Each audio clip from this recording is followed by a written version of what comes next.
Assalamualaikum. Saya Hibzul Miftah Al-Faqan, NIM 2162 111. Akan bahas tentang MUI dan Komisi Fatwa serta metode istinbat. Di sini saya mengatakan referensi dari itu pedoman penetapan fatwa Majelis Ulama Indonesia nomor U strip 596 garing MUI garing 10 garing 1990. Pertama yaitu dasar-dasar penetapan fatwa. Dalam pasal 2 ayat 1 disebutkan setiap keputusan fatwa harus mempunyai dasar atas kitabullah dan sunnah Rasul yang mutabar serta tidak bertentangan dengan kemaslahatan. Ayat 2, jika tidak terdapat dalam kitabullah dan sunnah Rasul sebagaimana ditentukan pada pasal 2 ayat 1 ini, keputusan fatwa hendaklah tidak bertentangan dengan ijtihad, qiyas, dan mutabar dan dalil-dalil hukum yang lainnya seperti itisan, maslahat mursalah, dan sa'ad az-zariyah.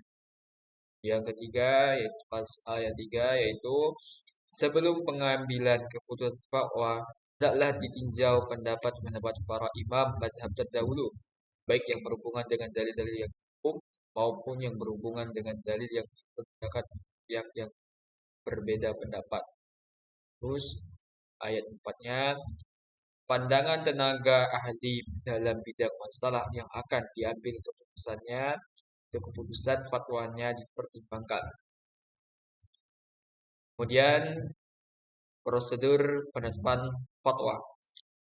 Di pasal 3 ayat 1 disebutkan setiap masalah yang disampaikan kepada komisi hendaklah terlebih dahulu dipelajari dengan seksama oleh para anggota komisi atau tim khusus sekurang-kurangnya seminggu sebelum disidangkan. Kemudian selanjutnya di ayat 2 menyebutkan mengenai masalah yang telah jelas hukumnya, qat'i, hendaklah komisi menyampaikan sebagaimana adanya dan fatwa menjadi gugur setelah diketahui ada nasnya dari Al-Quran maupun sunnah dan sunnah.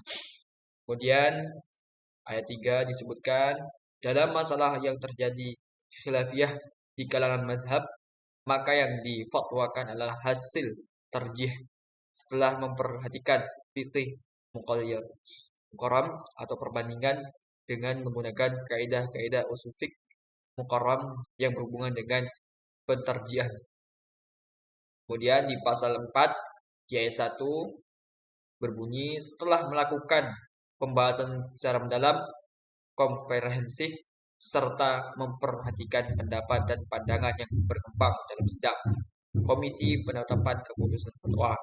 Kemudian di pasal 5 di ayat 1 disebutkan setiap keputusan fatwa harus ditanfizkan setelah ditandatangani oleh Dewan Pimpinan dalam bentuk surat keputusan fatwa atau dikenal SKF.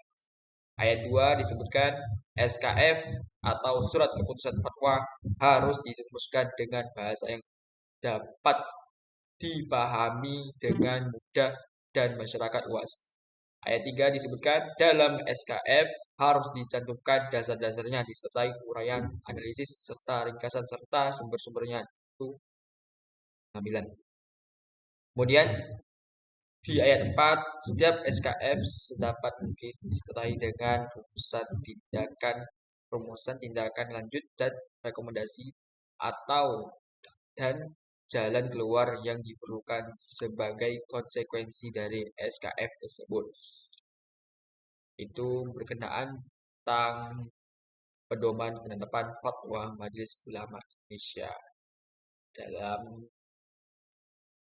nomor U596 MUI 10 tahun 1997. Selanjutnya kita akan lanjut ke mekanisme kerja Komisi Fatwa Majelis Ulama Indonesia. Sini nomor 636, maaf, 634 MUI bulan ya, tahun 1997. Di sini ada babnya sendiri, yaitu yang pertama tentang penyelesaian masalah. Yang pertama yaitu setiap surat yang masuk ke Komisi Fatwa yang berisi permintaan fatwa atau masalah hukum Islam dicatat dalam buku surat masuk. Dilengkapi dengan asal di sini yaitu pengirim dan tanggal surat serta pokok masalahnya. Terus yang dua, semua surat masuk diseleksi oleh tim khusus untuk ditentukan klarifikasinya. Seperti apa? Yang pertama, masalah yang layak dibawa ke dalam rapat komisi fatwa. Yang kedua, masalah-masalah yang dikembalikan ke MUI daerah tingkat 1. Yang ketiga, masalah-masalah yang cukup diberi jawaban oleh tim khusus. Dan yang keempat, masalah-masalah yang tidak perlu diberi jawaban. Itu surat-surat yang masuk yang diseleksi dari tim khusus itu sendiri pada poin 2. Kemudian lanjut kita ke poin 3. Poin 3 yaitu yang pertama, masalah sebagaimana yang dimaksud dengan poin 2A. Poin 2A di sini yaitu disebutkan masalah yang layak dibawa ke dalam rapat komisi fatwa itu dilaporkan kepada ketua komisi fatwa untuk ditetapkan waktu pembahasannya sesuai dengan hasil seleksi dari tim khusus. Kemudian B, setelah mendapat kepastian waktu, masalah tersebut dilaporkan kepada sekretariat MUI untuk dibuatkan undangan rapat. Kemudian setelah dari poin 3 kita lanjut ke poin 4. Masalah yang sebagaimana dimasukkan dengan poin B, 2B. 2B di sini disebutkan masalah-masalah yang dikembalikan ke MUI daerah tingkat 1. Maka dilaporkan kepada sekretariat MUI untuk dibuatkan surat pengirimannya. Itu pada poin 4. Lanjut kita ke poin 5.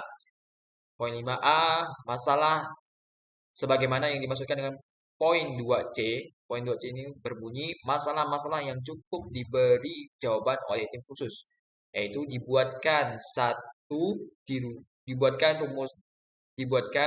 dirumuskan jawabannya oleh tim khusus saja. B, jawaban sebagaimana yang dimaksudkan poin 5A dilaporkan atau dikirimkan kepada sekretariat MUI untuk dibuatkan surat pengirimannya kepada yang bersangkutan. Terus yang terakhir, 6. Tim khusus terdiri atas ketua sekretariat dan anggota yang berasal dari unsur pengurus harian dan pengurus komisi fatwa MUI sebagaimana terlampir. Dan yang terakhir kita masuk ke bab selanjutnya yaitu bab tentang keputusan fatwa di dalamnya ini. 1. Hasil rapat komisi fatwa dirumuskan menjadi keputusan fatwa oleh tim khusus kemudian ditandatangani oleh ketua dan sekretariat komisi. Kedua, keputusan fatwa sebagaimana yang dimaksudkan poin 1 dilaporkan kepada Dewan Pimpinan atau Sekretariat MUI kemudian ditanfiskan dalam bentuk surat keputusan fatwa Majelis Ulama Indonesia.